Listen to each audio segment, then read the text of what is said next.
Good morning, Pilipinas, Luzon, Visayas at Mindanao. Simulan natin linggo ng tama, salubungin natin ang bukas na masaya at punong-puno ng pag-asa. Tanggalin na natin ang negatibo, hanapin natin ang positibo.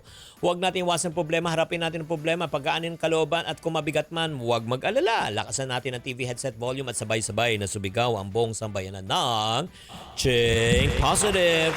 Yes, kasama niyo pa rin ang inyong pambansang well coach ng Ching Kitan. Sa oras yung makakasama hanggang alas 10 na umaga. Napapanood niyo kami right now sa 1PH Signal TV Channel 1. At syempre, meron din tayong live streaming sa Facebook page ng 1PH. Good morning, good morning, good morning!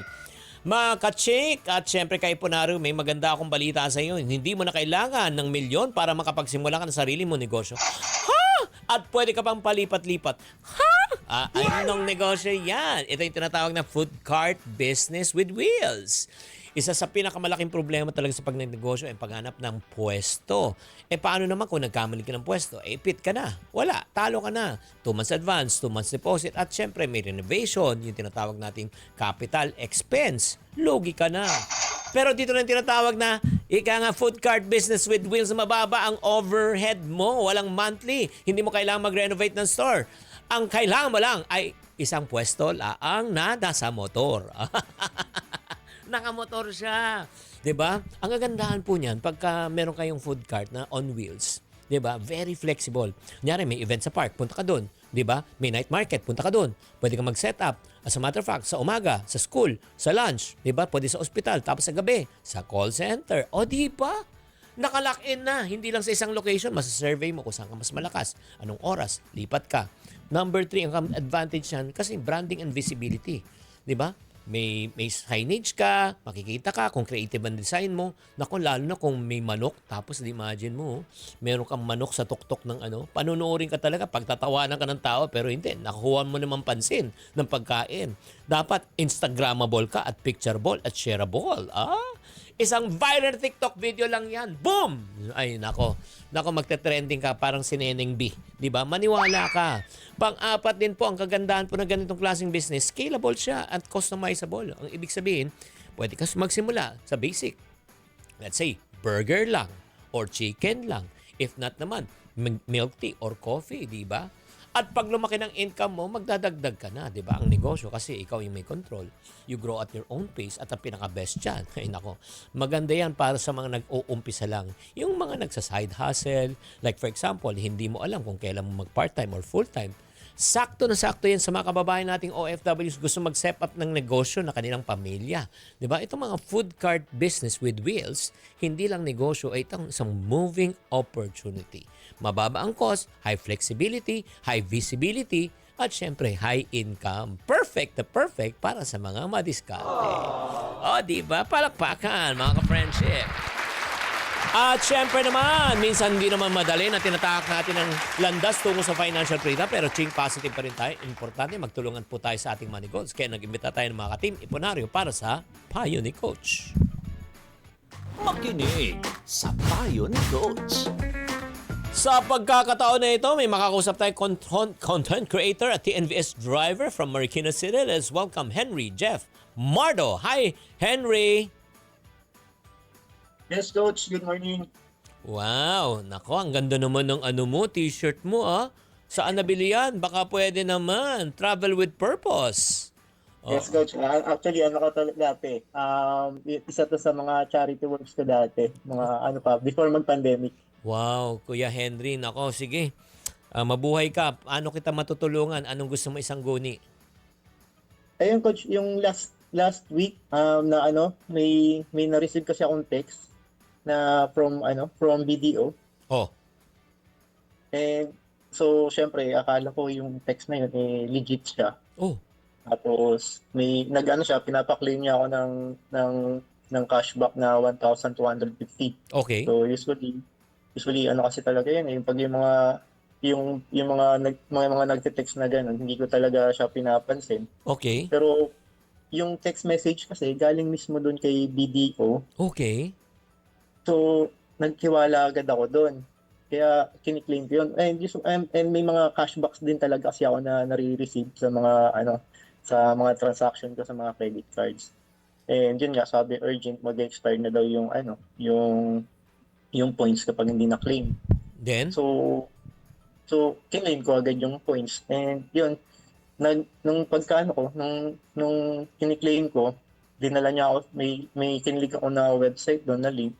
Then, napunta ako doon sa kung saan kang i-claim yun. And nung i-claim ko na, biglang may nag-text sa akin na na-charge daw ako ng una 10,000 sa nung Hollywood Bets, yung Saan? text message na yun. Saan ka na-charge? Sa Then, credit card mo? sa credit card ako. Naglagay ka ba? Anong information nilagay mo nung clinic mo yung link? Wala ka bang information na nilagay?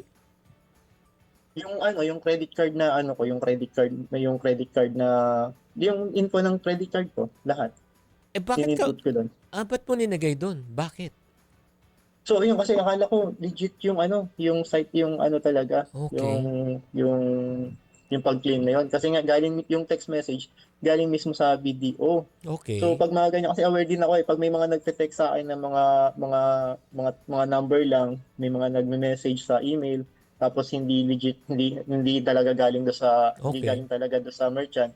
Hindi ko pinapansin yung mga yon. And So itong ngayon huli, nga, yun nga, nabawasan ka na agad ng 10,000. Ano ginawa mo pagkatapos?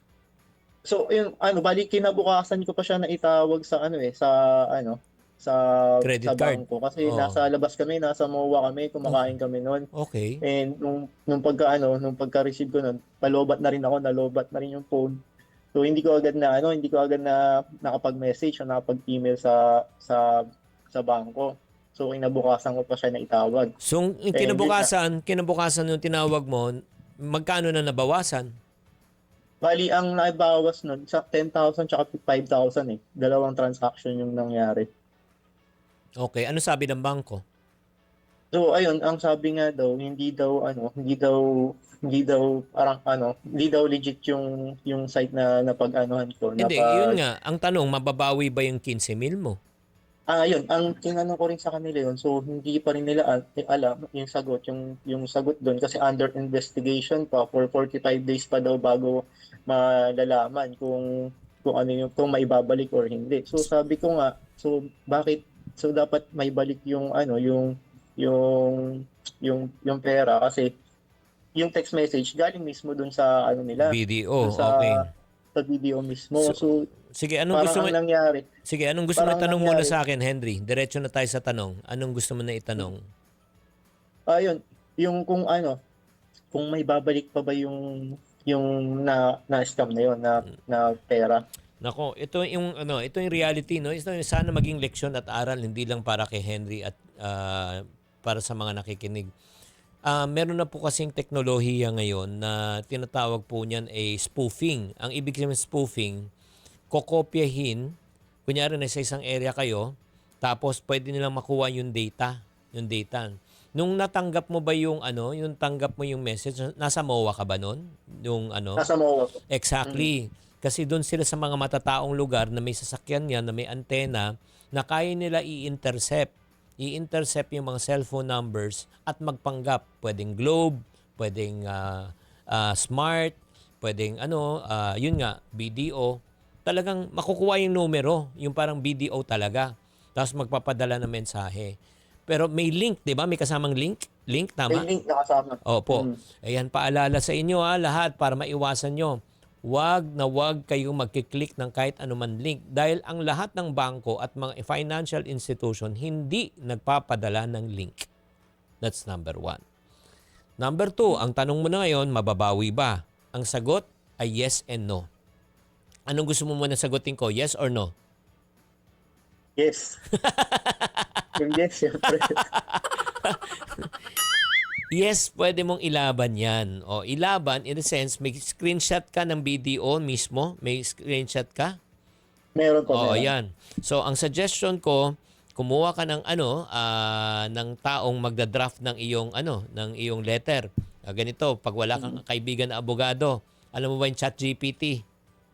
Oo. Opo. Sabihin mo na lang kay ChatGPT na draft me a legal complaint against my bank because yun nga, ito yung nangyari kahit na Tagalogin mo, siya na mag-i-English. Tapos yun nga, isama mo na yung screenshot sa letter, padala mo na agad sa legal department ng BDO. Oo. Nagigets mo? So yan Yes, ang Coach. akbangin mo. At mataas ang tsansa mo. Kasi nga di mo alam, 'di ba? Titignan natin kung ano yung magiging tugon nila. Ang sagot din ay no. No kasi nga nag-click tayo ng link, number 1. Number 2, voluntary ka nagbigay ng information. Oo. Kasi kunyari na lang yan, ang tawag doon ay phishing na bigla na lang nakuha lahat ng data mo sa cellphone, 'di ba?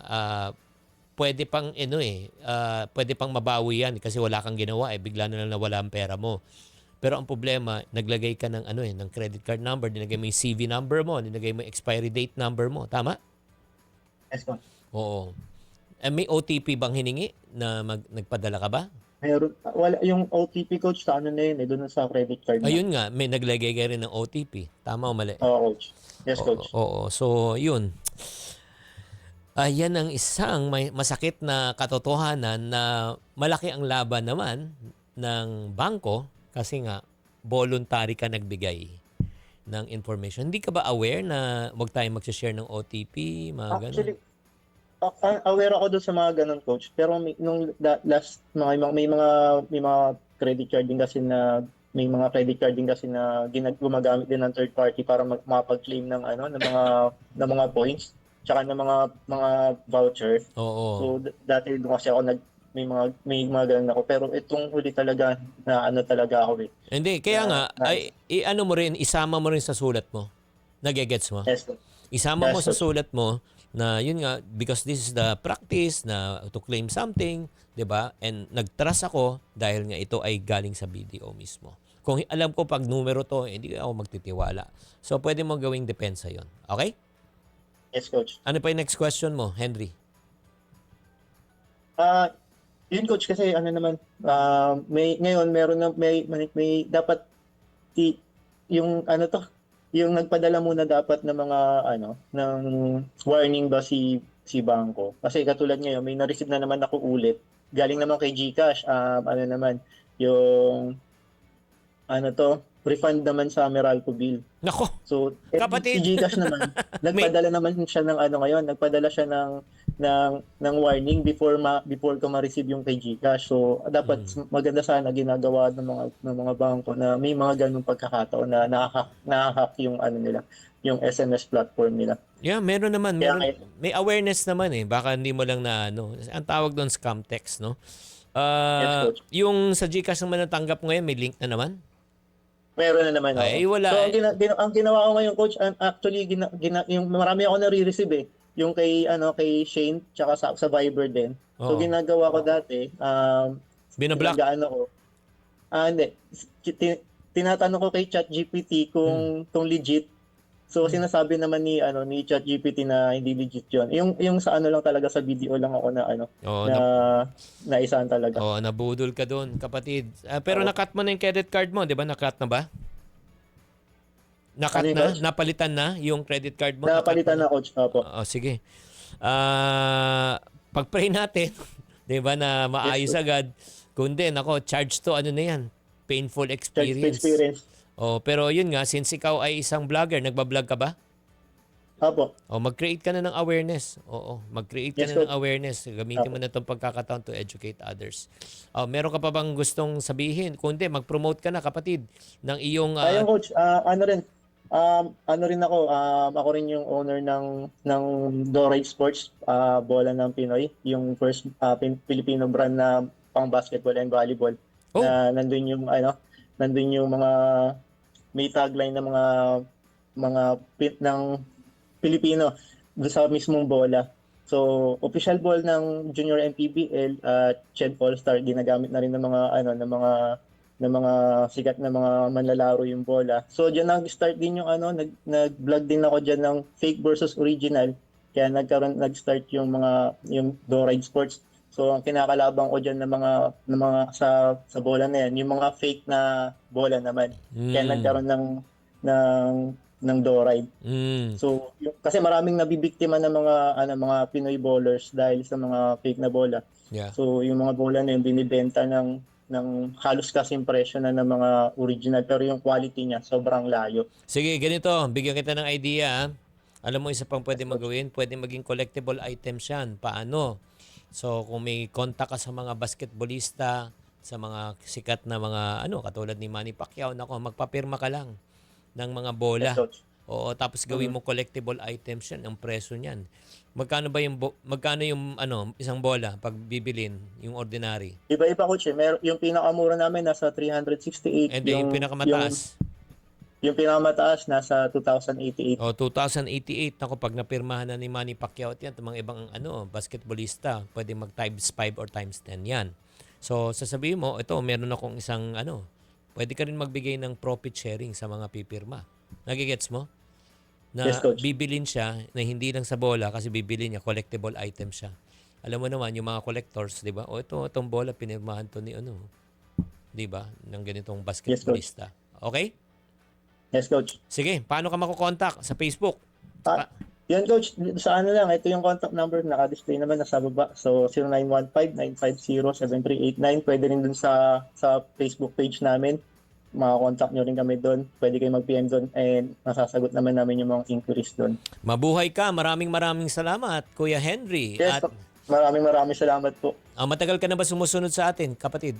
Opo, actually, coach, matagal na. Yung lagi pinapanood yung yung mga video, mga content niyo.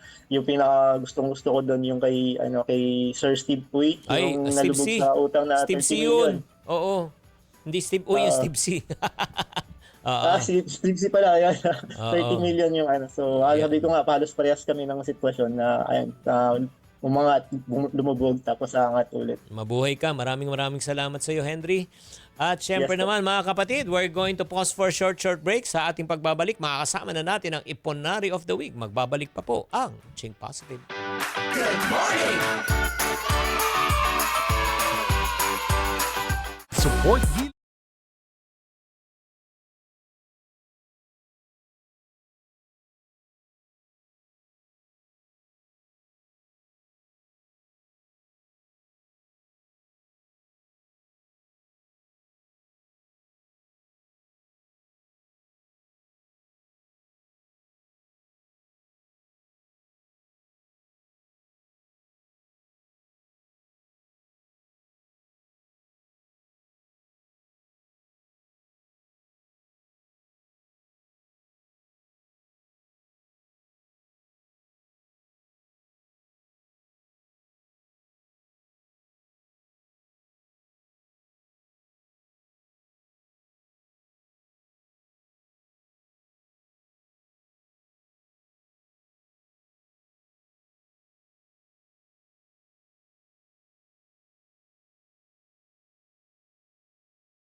The views and opinions expressed by guests on Chink Positive are their own and do not necessarily represent those of the producers, hosts, or network.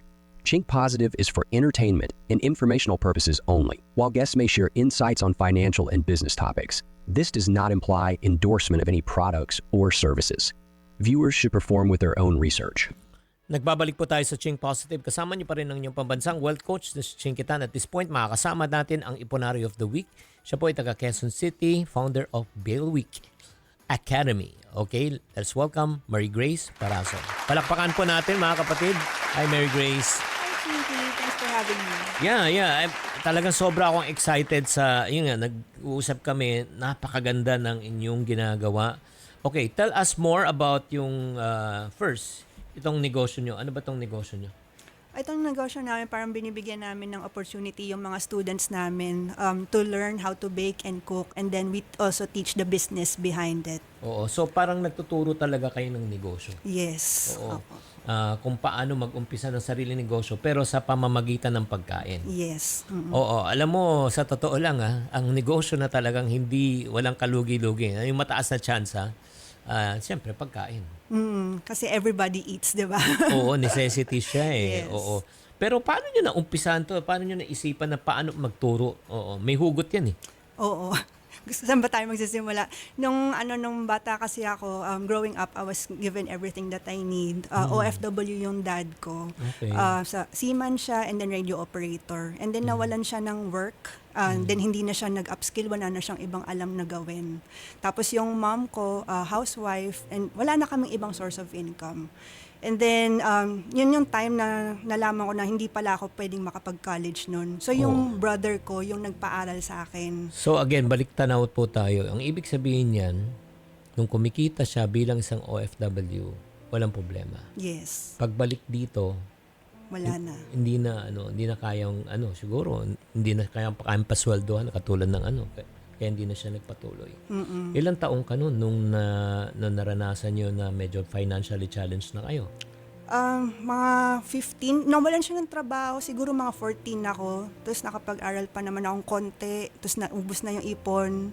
And then, mga 15, 16, ayan, di pala ako makakapag-college. Kaya yun, nag-step up yung brother ko. Siya na yung nagpaaral sa akin. Kaya kapatid, mga kapatid, ito lang paalala lang po sa inyo. Yan ang realidad, no? Pag tayo po ay may tinatawag na isang income lang at saka active income. The moment you stop working, you stop earning, but your family doesn't stop spending. So, yun po nangyari. So, paano nag-step up ang kapatid mo? Ilang taon siya nun? Malayo kasi yung gap ko sa kapatid ko. Siguro mga 12 years yung Oh. yung gap namin. So ako yung bunso. So that time may trabaho na siya.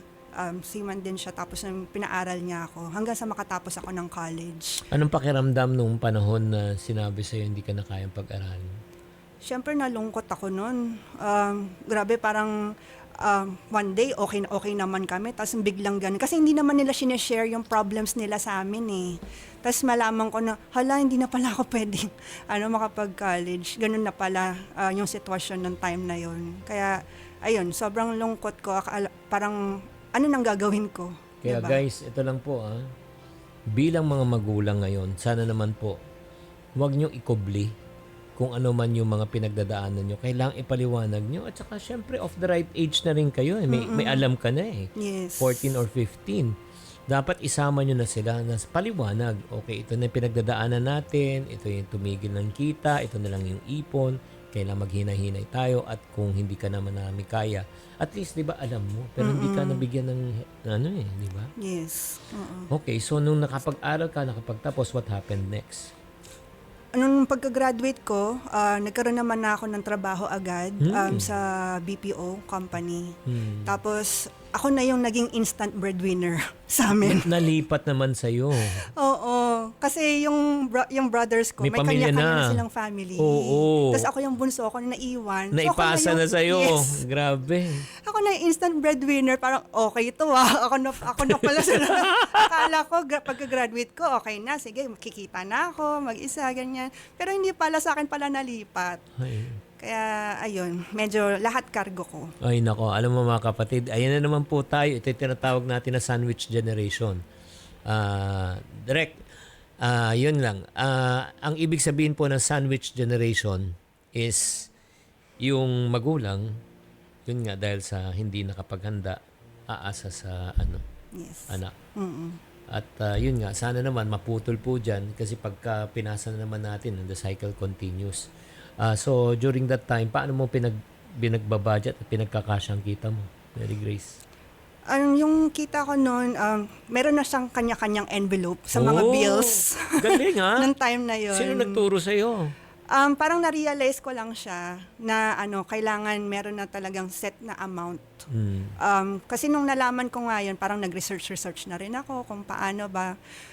Tapos yun, every sweldo, Wow. naka-segregate na siya. Okay. Tapos nun, kasama yung medicines, maintenance ng parents ko, ganyan. Tapos nun hanggang sa, nagkasakit-sakit na rin sila. Napunta yung mom ko sa ICU. Yun yung one of the lowest points of my life talaga. Yung napunta yung mom ko sa ICU ng almost 2 months na ICU. Syempre, sobrang mahal nun. 'Diba? Tapos nung natulog lang rin ako sa hospital floor. And yun yung time na sabi ko na parang hindi na pwede tong ganito. Kailangan I have to do something about it na ayokong maging retirement plan yung mga anak ko. Oo. Ganyan. Kaya ayun, naghanap ako ng ibang way on how to earn, hindi lang yung dun sa existing job ko. So maaaring mong sabihin mo na yan na naging turning point ng buhay mo para nagising ka sa katotohanan na hindi po pwede ganito. Yes. So alam mo, lahat tayo may pinagdadaanan tayo. Kay Mary Grace yan ang turning point. Ang tanong ko sa iyo, ikaw ba may turning point na? At wag mo man sanang hintayin na magkaroon ka ng turning point bago kami gawin. So anong diskarte na ginawa mo? Mahilig kasi ang kumain. Lahat naman tayo. Oo, Ano? ito na tayo. Oo. Mahilig akong kumain. Pati yung husband ko. So, nakita kami ng husband ko sa At during BPO. that time, by the way, sorry single ka pa ba noon o married ka na noon? Married na. O yung Nung, na-ICU si mama? yung na-ICU si mama ko. Wow. Oo. Okay. So, I'm thankful lang rin doon sa husband ko kasi supportive siya sa akin. Grabe yun. Oo. Yeah. Okay. Kaya, ayun. So, mahilig kami kumain ng husband ko. Kaya, yun. Paborito ko yung cheesecakes that time. So, sabi ko, why don't I start na, mag-bake? Tapos, ayan, nasarapan naman sila, yung mga ka-office mates ko. And then, I started selling. So, bumili naman sila. Sabi ko, parang okay ito Parang ito na yung pagkakakitaan ko talaga. Tapos, nag-workshop na rin ako. And also studied culinary. Tapos na napansin ko rin yung mga classmates ko, they came from different provinces. Tapos punta sila dito sa Manila just to learn. Oo. Tapos pati yung mga instructors din, galing din sa ibang bansa, galing isang probinsya. Tapos they go here just to teach. Kaya yun, since IT naman yung background ko, Oh, IT ka. oo, computer engineering. So, since IT yung background ko, sabi ko, why don't I bridge the gap between the students and the instructors para for a more convenient way of learning. Kasi problema ko rin yun kasi nagwo-work nga ako sa BPO, 'di ba? So, I have to file a leave dun sa sa office namin. Tapos nun, sobrang traffic pa dito sa Manila. Tapos iiwan ko pa yung anak ko sa bahay. Para mag-aral. Oo, para lang mag-aral, 'di ba? So, So, ayun. anong idea na naisip mo? Ayun, online learning platform for baking and cooking classes. So, Wow. O ito guys O kung gusto nyo maghanap ng negosyo at pagkakataon. Again, syempre, gusto nyo matuto. Nahirapan siya. Time, schedule, anak, responsibilities. Pupunta ka pa doon, di ba? Hassle.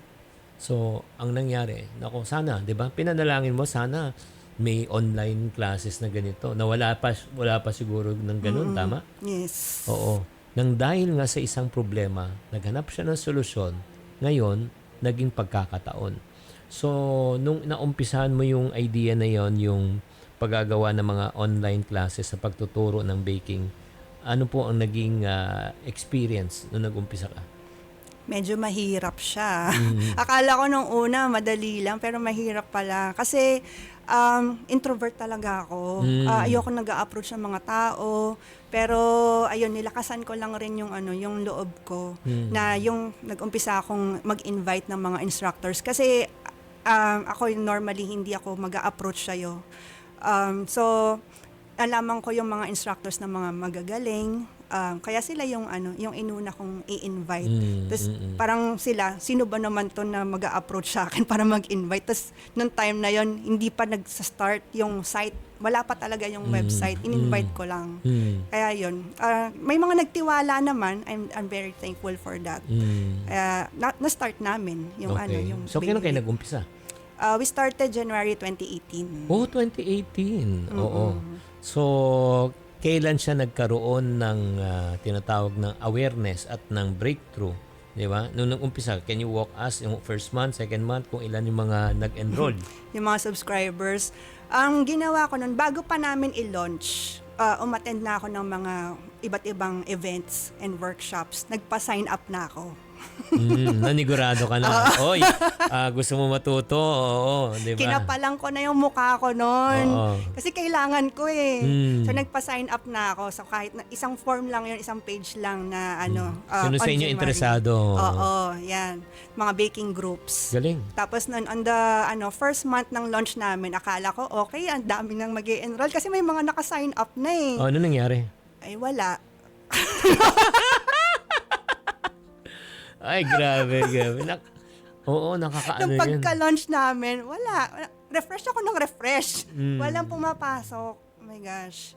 Kasi hindi naman ako kilala. Oh. Di ba, bago pa lang ako. Yun. So, walang nangyari. Siguro mga 3 days. Akong refresh na sa website namin. Walang pumapasok. I'm walang sure na pumapansin. nadidisappoint ka nun. Oo. So parang, mali yata itong pinasok ko. Ang dami ko nang ininvest na pera dito. Tapos nun wala. Diba? Pero ayun, nagpursige lang rin ako. Continue lang rin ng post sa mga groups.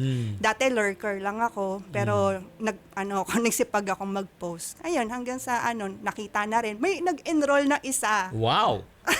On the 3rd day. Oo. Grabe. May nag-enroll na isa. Di tuwan-tuwa ako. Parang yung binili lang niya nun, 1,500 na worth na class. Tapos yung feeling ko nun, parang milyonaryo na ako. Sabi ko, ito na. Tuwan-tuwa ako nun. Okay. So I was jumping for joy talaga nung time na yun. Kaya yun, naging happy naman ako. And then, nasundan na ng nasundan. Tapos nun, dati kasi 2 instructors lang kami nag-start. Tapos nun hanggang sa na-invite ko na rin yung iba. Kasi yung ang dami kong invitations, konti lang yung nag-reply. Konti lang yung pumayag. So, ang daming decline. Tapos nun yung parang naging kampante na sila. Nagkaroon na sila ng tiwala doon sa sa platform, sa ginagawa ko na legit ako, totoo talaga tong ginagawa ko, hindi ako nagsascam. Kaya ayun, nung dumami na rin yung mga instructors namin, dumami na rin yung mga enrollment. Wow. So, kailan kayo nagkaroon ng tinatawag na breakthrough? Kasi alam mo sa negosyo, meron tayong tinatawag na break-even. Ang ibig yung break-even, kailangan meron kang ibenta a certain volume para ikaw ay mag-survive. Pagkatapos ng break-even, nagpa-profit ka na. Oo. Kailan mo tinamaan na sinabi mo, oy, nagbe-break-even na ako? Yun yung time na pumasok na yung si Chef Joey Prats. Kasi na-convince ko siya na mag-join sa platform namin. And marami siyang followers and kilala siya talaga sa industry. So nung pumayag na siya finally, yun, dumami na rin yung mga subscribers namin and dumami na rin yung enrollment. Nasabi ko na may patutunguhan tong pinaggagawa ko. Anong taon yan? 2019. 2019. Yes. Oo. And then, ang nangyari po niyan, mga kapatid, noong 2020, Ayun. pumasok po ang pandemic. Lahat po ay nasa bahay, walang ginagawa. Lahat po hindi makalabas. Lahat po ay interesado na mag-start ng panibago. Ano naman ang naging resulta ng panahon ng pandemic? Pero bago masagutin yan. Okay, we're gonna pause for a short break. At syempre naman mga kapatid, huwag kayong aalis. Syempre naman, magbabalik pa ang paborito niyong program, Think Positive.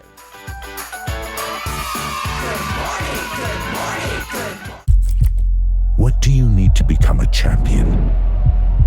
Vision, drive,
Nagbabalik po ang Chink Positive. Kasama niyo pa rin ang inyong pambansang wealth coach, Chinkitan. Kasama po natin ngayon si Mary Grace Parazo.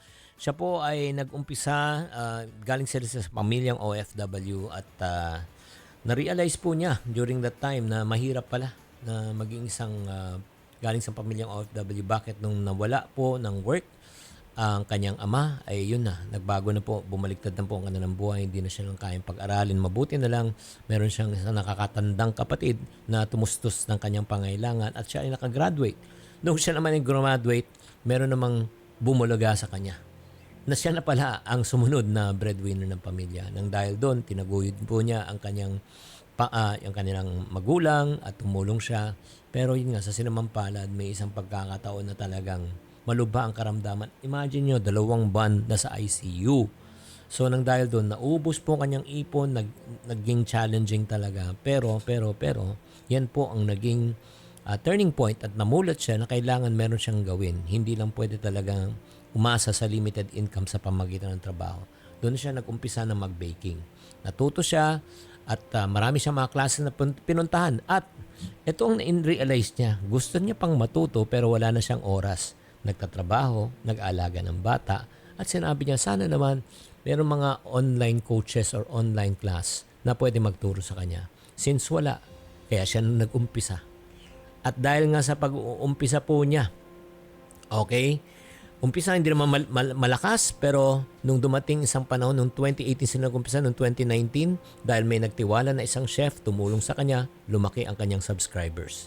Pero nung 2020, pandemic. Tumigil ang mundo. Lahat na sa bahay. Walang ginagawa. May mga iba nag-iisip ko anong gagawin. Ano na nangyari, Mary Grace, noong 2020 sa business mo? Nag-boom na yung negosyo namin. Na dumami na talaga yung yung mga subscribers namin, and lahat ng mga lahat nga ng mga tao nasa bahay. Ito na yung parang nagsilbi sa kanilang hope na meron pa pala silang magagawa sa buhay nila. Kasi yung iba nawalan ng mga trabaho. Oo, walang diba? pagkakakitaan. Oo, wala ng ibang pagkakakitaan.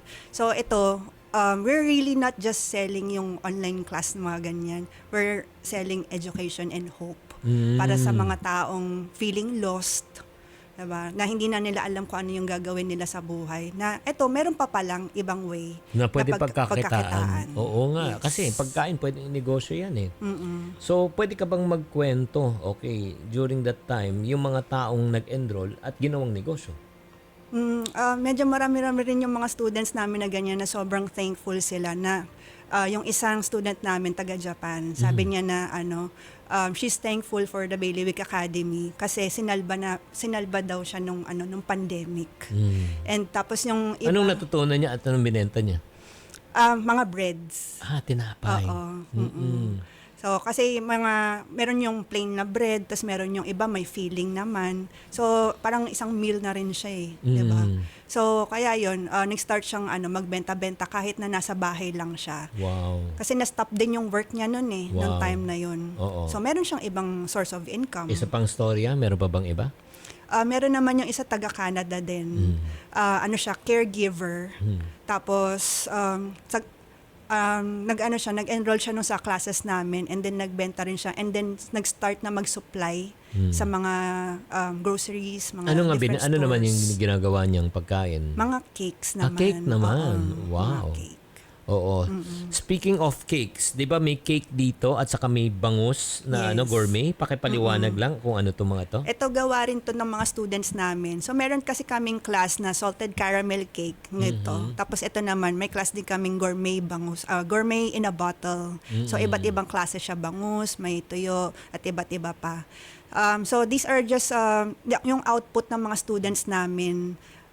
Itong nagtitinda nitong gourmet bangus, meron na siyang sariling cafe ngayon. Wow. Sa Manila. Wow. Yeah, Chunky Chick Cafe, yung pangalan Wow. ng store niya. So, yung ibig mo sabihin, nung nag-umpisa siya, wala silang alam sa paggagawa ng gourmet na ganito at saka ng mga cake. Tapos Oo. ito naman taga Bulacan yung student namin, Alice Salted Caramel Cakes. Wow. Yeah. Oo. Pwede bang tikman? Ako ay magpo-food testing. Yan, Oo. pwedeng-pwede. Ito mga kapatid, direct, video mo ako. Direct, kunan mo ako. Hindi po ako handa. Oh, ayan ha, hindi ako handa ha. Kakat natin po ang cake, mga kapatid. Mukhang katakam-takam to, uy. Ito ay ang malambot ha, mukhang malambot talaga. Yes. Tingnan natin. Live to, live. Mm-mm. Wow!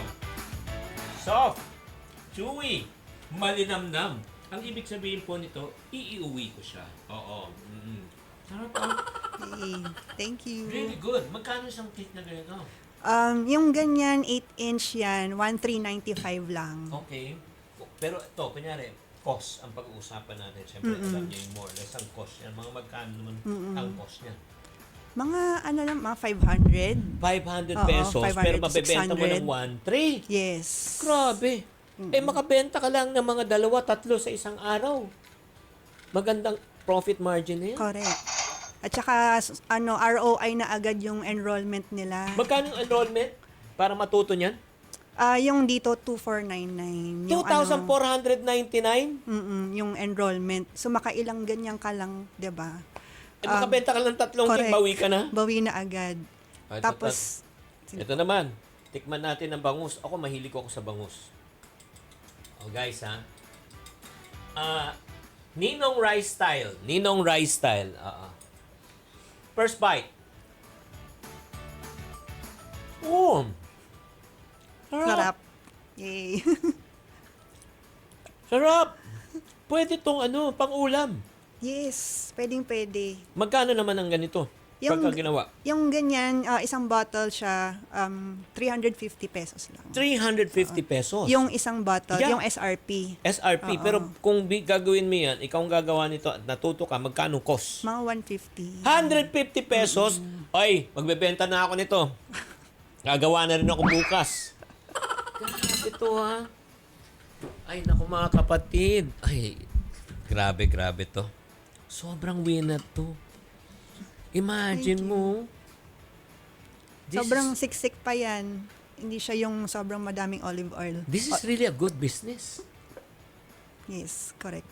So, magkano kailangan nilang bayaran para matuto sila na gumawa ng ganyan? Yung ito po, mga 2,499. Oo. Yung sa class namin. Oo. Tapos ito, mga 3,499. But still, 3,499, bebenta ka lang, kasi 3,499, di 3,500, 200 pesos. Bebenta ka lang ng 17 bottles. 17 na ganito, bawi ka na. Yung isang neto, last order niya, isang box. So, ang dami ng box, ang dami ng laman ng isang box na yung mga 24 bottles. So, bawi na talaga agad, di ba? Di ba kayo lugi? Minsan iniisip ko nga ganyan, kung nalulugi ba kami. Pero hindi naman, parang na lang namin for our students. Yung, sa students naman namin, kapag nag-enroll sila, unlimited access na sila sa classes. Wow. Pwede nilang ulit-ulitin din. For life? Yes. Wow! Panalo talaga to, guys. Ay, nako. Ang kagandahan pa dito, di ba? Anywhere, anytime, any place. Kasi kahit Luzon, Visayas, Mindanao, and overseas, pwede silang Yes. mag-attend. And ang kagandahan yan, hindi ka matatraffic. Ang kagandahan yan, hindi ka pupunta. O, meron lang talagang specific guide na mapapakita nila, yung step-by-step guide kung paano, anong ingredients lahat. Yes. At hindi lang yan. Yung mga nagtuturo, sino? Sila Chef Joey Prats, Chef RV Manabat, Chef Chona, Garcia Loretta, Chef Him Uy de Baron. So, mga experts din in the industry. Him de Baron, di ba yung Yes. kapatid ni Harvey de Baron ba yun? Yes. Magagaling na chef talaga yun. Oo. Uy, ano yan sa mga sa 5-star hotels mga yun? Yes. Wow, they're willing to teach for that. For that price, di ba? Parang may mali. Napapayag ko sila. Parang may mali. Sobrang baba. Oo, yun nga rin yung sinasabi. Pero sabi ko dun sa mga instructors, para naman sa mga students natin na we don't have to charge that much naman. Kasi startups pa lang tong mga students na to eh. Grabe. O sige, later para sa mga taong interesado na talaga magnegosyo, o FW ka, nagtatanong ka, ano magandang business, food business, ito yung kagandahan. Ito, bigyan ko kayo ng idea. kunyari, to start up this bangus, mga magkano kailangan nilang puhunan? Yung minimal lang. Yung mga 150 po. No, For puhunan. Di kasi bibili sila puhunan. ng bote, tapos raw materials. Mga 5,000 pwede o 10,000? Yes, Oh. pwede. O guys, OFW ka, 10,000 pesos. 'Di ba? Pinapadala mo 'yan buwan-buwan. Maglaan ka ng 10,000 pampuhunan. Pangalawa, mag-enroll yung mga anak mo, asawa mo sa bahay ng kanyang class. Natuto kayo, gumawa kayo, magbenta kayo. Sarili niyong brand. Imagine mo. O kung bumenta lang siya ng let's say 50 na bottle na ganito times 200. Eh di may 10,000 ka na a month. Eh kung binenta mo, hindi 50. 'Di ba? Imagine mo kung nakabenta ka na ng 500 a month. Eh magkano kikita? 100,000 na. Yes. Pwede ka na mag for good. Pero magkano puhunan? 3,500. Grabe. No-brainer to mga kapatid. At saka ano pang mga courses na pwedeng matutunan? Meron din kaming longganisa, regional longganisa, dim sum 101. Dim sum! Yes, may dim sum din. Pwede. Oy! Grabe, ba't di ko alam to? Ngayon alam mo na. Now I know. Oh guys, ano pang pangarap nyo? Marie Grace, super na excited ako. Anong pangarap nyo pa? Pangarap namin sa sa business namin is we're going to make different tools para sa mga students namin kasi tinuruan na namin silang magluto at mag-bake, tas yung iba ginagawa na nilang negosyo. So we want to help them sa business nila. We're going to develop apps para i-guide sila dun sa business side. Fantastic. So sige. Paano kayo makukontak, Mary Grace? They can go to our website. That's www.thebailiwickacademy.com. And then, signing up on our website is free. They just have to input their email address. And then, when they sign up, makaka-receive din sila ng 500 pesos na bonus voucher. So, ang lowest class namin is 999 pesos. So, kung binigyan pa namin kayo ng 500 pesos na na voucher, 499 na lang. Grabe. Diba? That's on your first class. So, ayun, punta lang kami sa website namin and pili lang kayo ng class na gusto ninyo. Bailiwick, ba't Bailiwick? It means expertise or baluarte. Parang ganon. So, we invite experts in the industry to teach in our platform. Grabe, olive oil pa to, di ba? Yes. Nako. Ibang klase to, sarap. Sobra. Kain muna ako. Mga kapatid, grabe talaga. Kung gusto nyo talagang matikman to, kasi hindi sila nagbebenta nito. Ito ay galing sa kanilang mga Sa students namin. Oo. Ito siguro, ang laki na ng nito, business nito ngayon. Ha? Sa Manila yung niya, yung cafe niya. Oo. Pero ang puhunan lang niya, magkano? 5,000 pesos? Or the class, 3,500? Yes. Ano ba yan, mga kapatid? At marami pa siyang binibenta. Ano pang hinihintay niyo, mga kapatid? Kumain na tayo. Aside from pagkain, seriously speaking, this is one of the best ideas that comes out from my show. Kaya kung gusto niyo matuto, please check it out. Check it out, Bailiwick Academy. Alam mo, worst na mangyari sa'yo, natuto ka magluto para magluto ka sa bahay. Di ba? Wala ka pa rin lugi. Yes. Thank you very much, Grace, Mary Grace, for sharing.